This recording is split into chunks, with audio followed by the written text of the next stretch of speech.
Well, hello again, it's Liam from Unique Cars and Parts, and I'm with Brad, and I'm at the National Motor Racing Museum here at Bathurst. At Bathurst, Mount Panorama, and yesterday I got the chance to take the wang around the track, and it was my first time to Bathurst. And I tell you, one thing I've got to say about the track, I'm amazed at the public access to it and the fact that you can just drive around. Yeah, absolutely, Liam. You know, there are not many tracks anywhere in the world that you can run around, and it is the track as it stands. You know, there's a lot of street circuits you can do bits and pieces of. Albert Park's a good example, but you can't do the actual track that they race on, whereas here, it's basically, unless there's an event on or there's something, roadworks going on, you can get around every day of the year. Well, I pulled up at position 1. I got pole 1 in the wang. It's a $500 Mazda we're driving around Australia in, and people were very courteous. There's a few people using the road, and they just went around gently and allowed us to film. That was fantastic. But more importantly, today I'm at the museum and I'm standing in front of the 1977 winner, and what a race it was! And to me, I think the most iconic finish of a Bathurst ever. Do you agree, Brad? Look, it's probably right up there. There's been a few other good ones. There's been a few tight finishes, but that 1-2 result in 1977, it really is memorable. Even if you weren't born until, well after the race, you've seen the footage. They show it every year on the highlights. Well, look, I was a Holden fan, so I was hoping that Ford weren't going to get across the line. And I remember watching that race, and from my memory, Moffat was in trouble, wasn't he? He had some mechanical problems, I think, on the last 2 laps. Yeah, certainly. The accepted wisdom is that Jackie X went out and he was the co-driver. He'd driven very hard for his stint, and the brakes and a lot of the other mechanicals were in sad sort of state of affairs. So I think the last 10 laps or so, Moffat was getting slower and slower. It had basically run out of brakes, so he was just stroking around and getting it to the finish.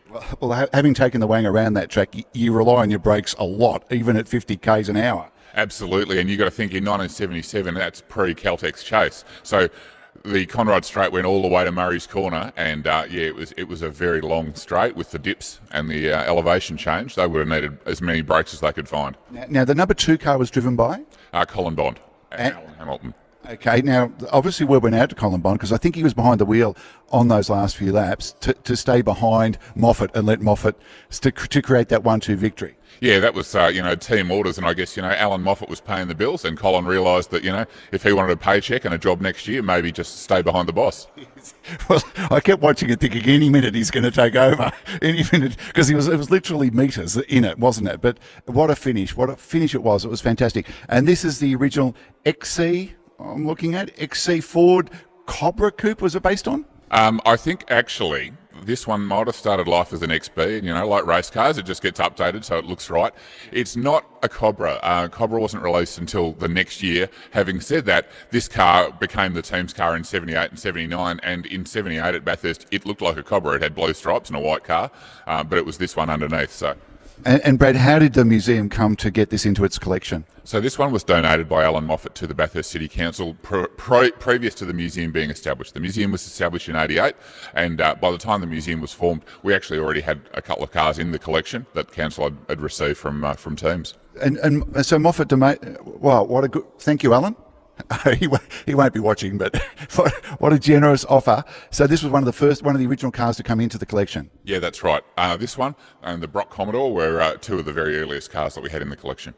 Okay, and so this car, did it see any racing before or after that classic 77 victory? Oh, absolutely. This was the team car that year, and it continued on with Moffat until 79, and then when the rules changed and they went to, in Moffat's case, he went to the XD Falcon. A lot of the running gear came out of this car into the XD, but the shell stayed, in mothballs, changed hands a few times, and we eventually got it after that. Is what we see here now drivable?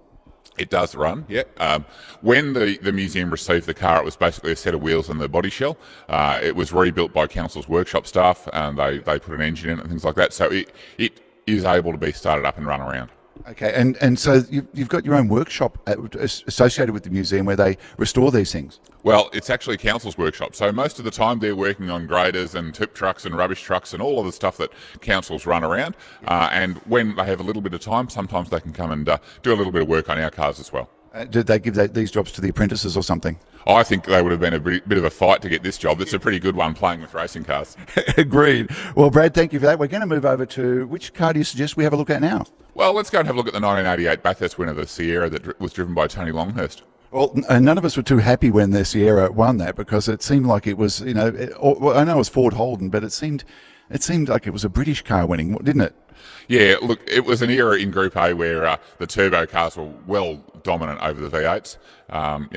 Brock had won the year before eventually after the various illegalities of the European Sierras, but certainly 88 and 89, the Sierras were the best car on the mountain. And so Brock had won that one. What number was that for him? Because he got to 9, didn't he? That was his 9th victory, the 87 win. And that was his last. But I think he came close a few years later, didn't he, or in the 90s? Oh, look, there were a couple of times where he almost could have made it, and then, something went wrong, or, there was an issue with the car or a little incident, and it never quite happened. So, it was just the way that the dice falls some days. Okay, Brad, well, look, let's head over to that Sierra. Thank you. Thank you.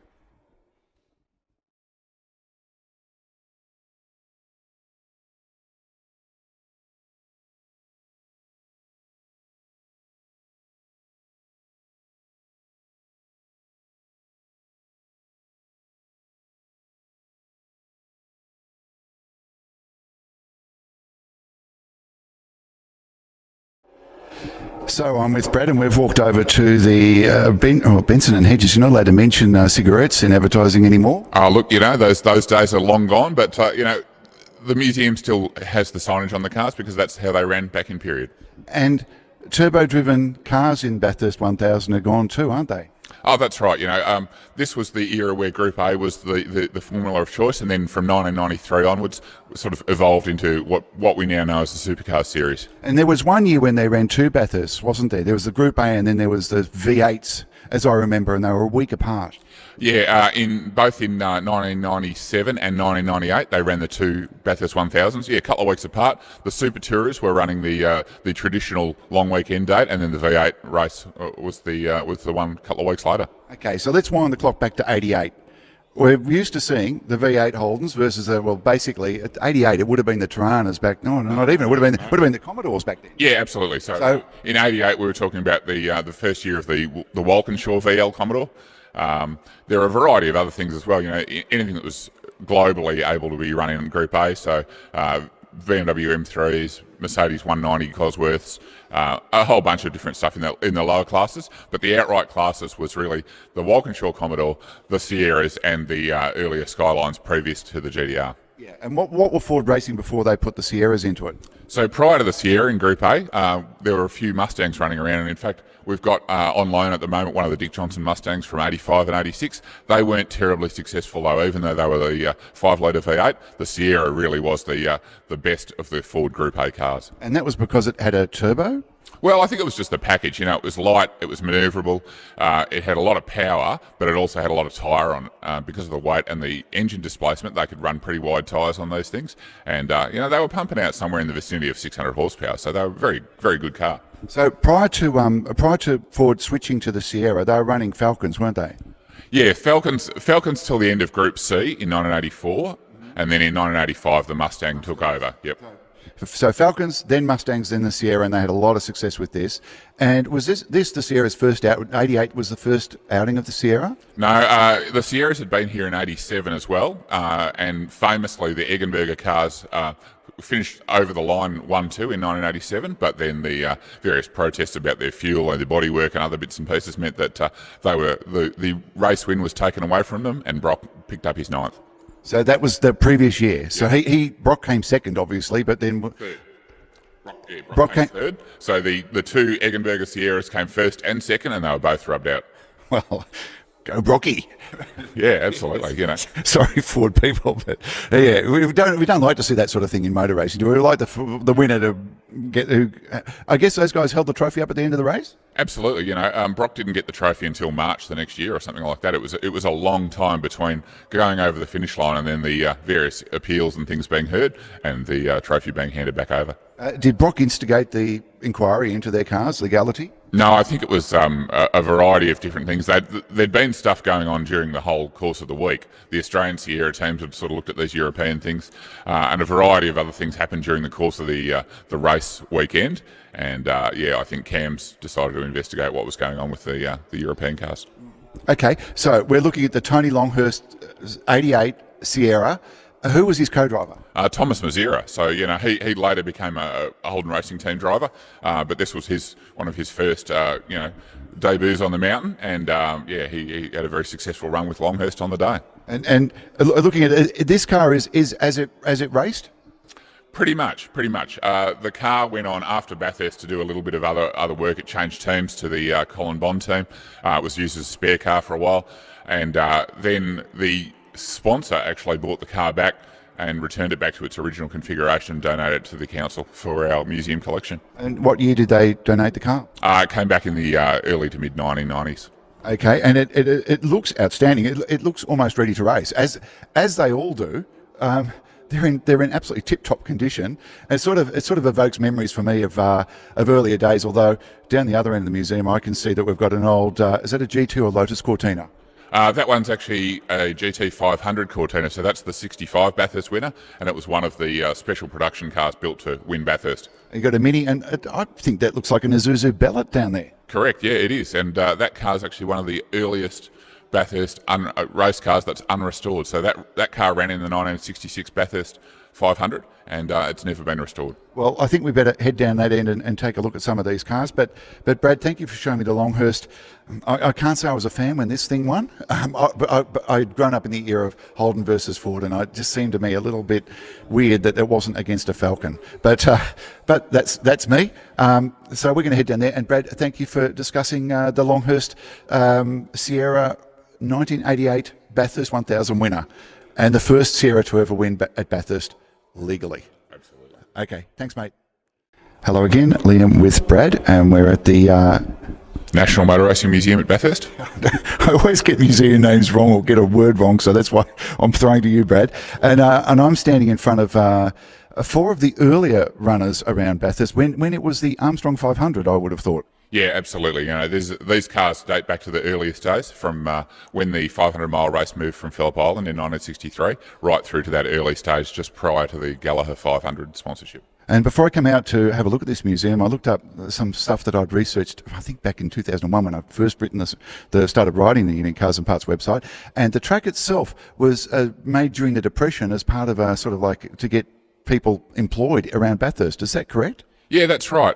It was an interesting sort of genesis. It was sold as a scenic drive, but the various people, including the mayor at the time, which was Martin Griffin, they always sort of had in mind that it would be a good place to run a motor race around. So the scenic drive was designed with a track sort of focus. Yeah, when I read my own words from 2001, I was worried that I'd been bullshitting, and so thankfully I got it right. Yeah, absolutely. The first race meeting was here in 1938, and it was actually still a dirt road then, but by the second meeting in 39, they'd sealed it. Okay, and so now, again, according to the Unique Cars and Parts website, the first major event that I would think that, the precursor to the 1000 was the Armstrong 500 held in 1960. That's right. So in 1960, the first 500-mile race for production cars at Phillip Island, they ran it until 1962. But by 1962, the track down at Phillip Island was starting to break up, and they looked for a new home for the race. They found it at Bathurst, and the rest is history, as they say. So 1962, they were looking for a new home. So Phillip Island was out because of the track condition. Yep. Yeah, after that race, in the 62 race, a lot of cars, had their windscreen smashed, their lights smashed up, and did a lot of damage. And the track was sort of identified that it was not going to be suitable for another race. We just have driven across northern Australia, and the roads up there are pretty bad, and we lost a windscreen, so I know the feeling. It's not pleasant. So 63, this would have been 63. This would have been the original car that would have raced in the first event here at Bathurst. Yeah, so this is actually a replica of that first car, but it is exactly the same. So it's a Cortina GT in 1963 specifications, as driven by Harry Firth and Bob Jane when they won the first race here.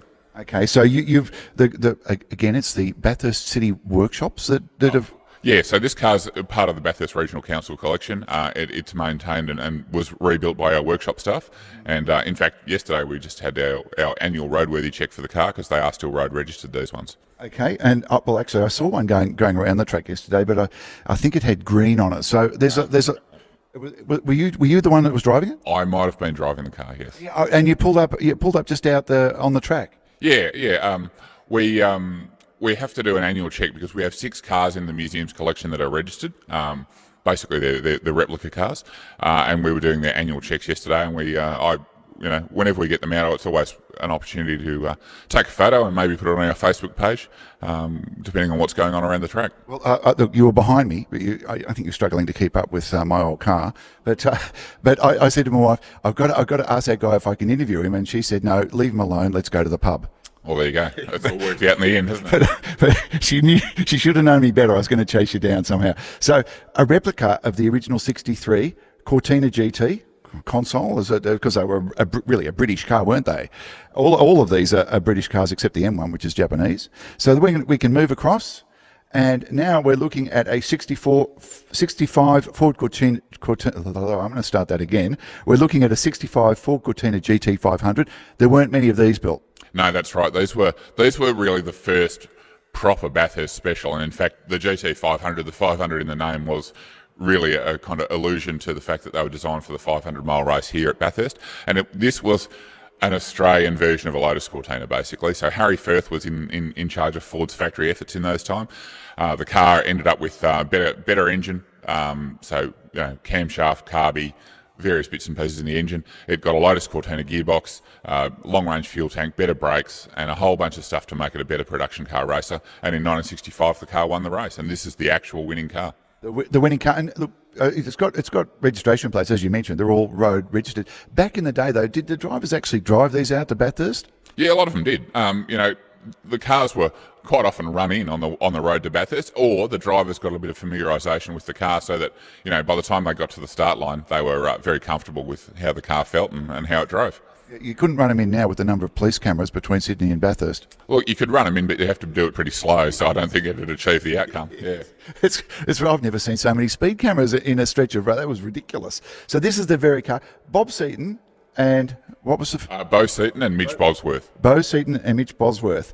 And are they still with us? Yeah, Bo Seaton's still around. That's Glenn Seaton's dad. So, he's still fiddled around. So we lost Bob Jane, I think, last year, and Harry Firth a few years earlier than that. So, the cars are getting old, as their drivers are, you would expect.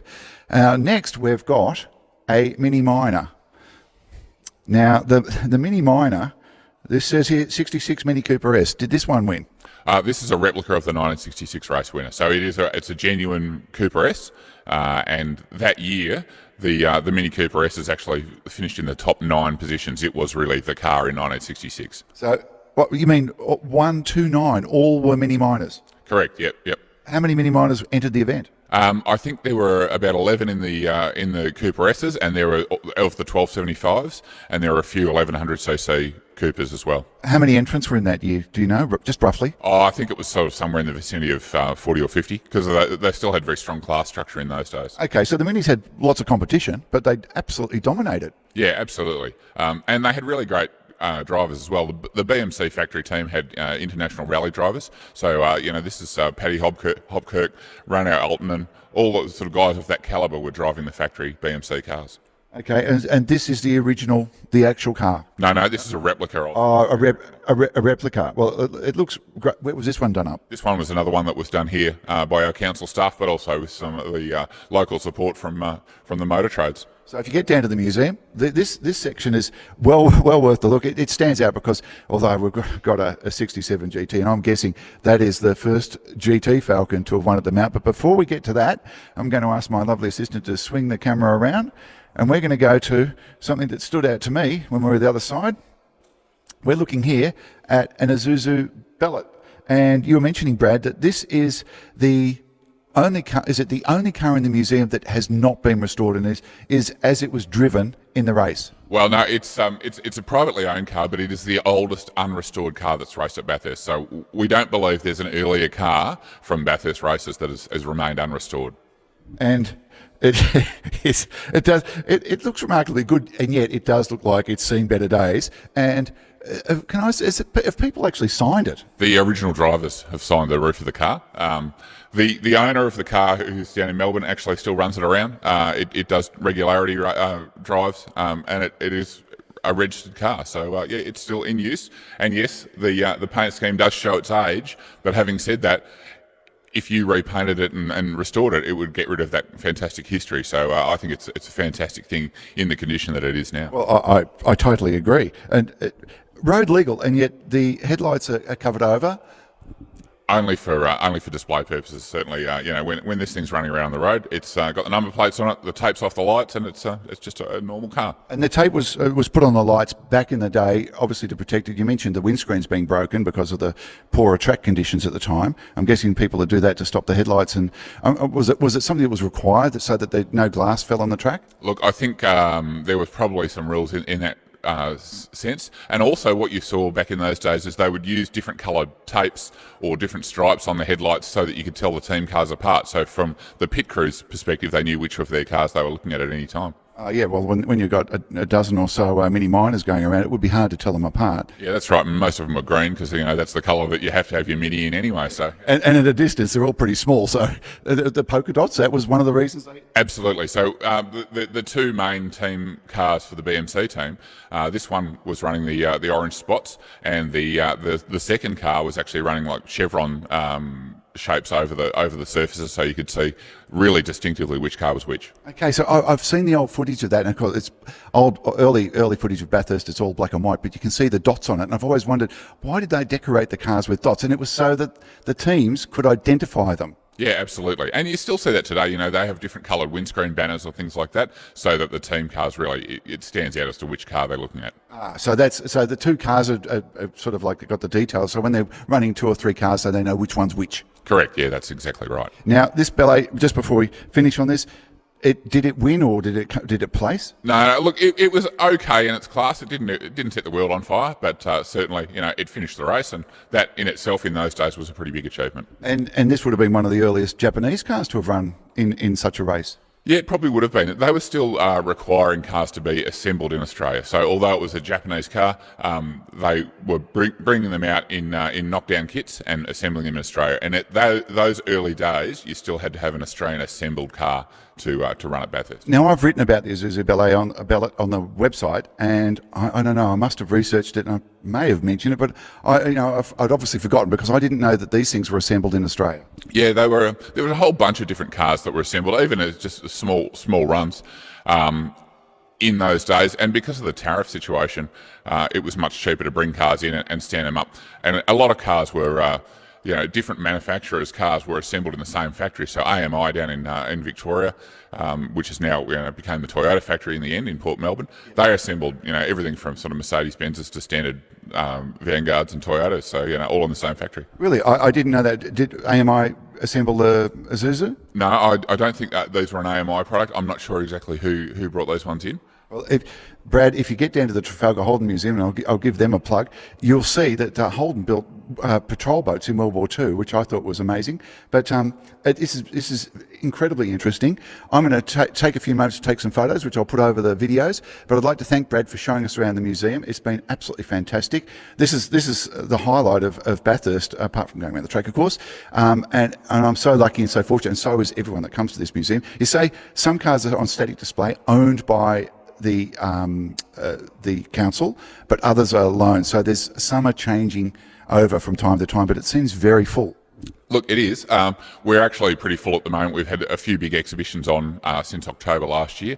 We're in the process of moving a few cars out, but getting some more in as well. So you usually see somewhere in the vicinity of about 110 cars and bikes on display at any one time. Of those, the council owns 5 bikes and 17 cars, and everything else is on loan, and we do rotate them around so that no matter how many times you come back here to Bathurst, there's always a reason to come and see what's new. And we'll keep our friends and our supporters updated on Facebook as things come and go so that they know what they can see every time they come to the museum. So check out the Facebook page. And one last question.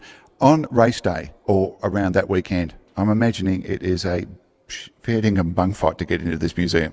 Look, it's busy, but people get in. We have a big queue, but this is a lot of people. This is their time. Every year they come while they're here at the race. They come and see what's going on at the museum. So we have a whole bunch of visitors. Probably somewhere in the vicinity of 20 to 25% of our annual visitors arrive on one weekend. It's amazing how they remain patient to get in. There must be a long queue, and you must have extra staff on the door taking the tickets and letting them in?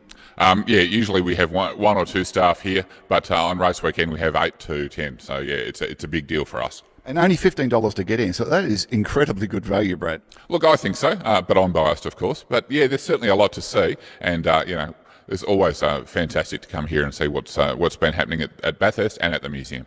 Well, I'd like to thank Brad and the museum for inviting us in and allowing us to have a chat about these cars. And I'm going to take some photos, as I said. Brad, I haven't quite finished with you because you're going to go and have a coffee, but then in about half an hour's time, I'm going to go outside and I'm going to interview you about your own Mercedes 220, which I think is a 64. It is a 64, that's right. I'm looking for. I've had a couple of old Mercedes and I love them. So it'd be great to get an interview from a Mercedes owner on the spot. But thank you, Brad. Good on you, mate. Thanks, Liam. Enjoy your coffee. No worries, thank you. Thank you. Bye bye.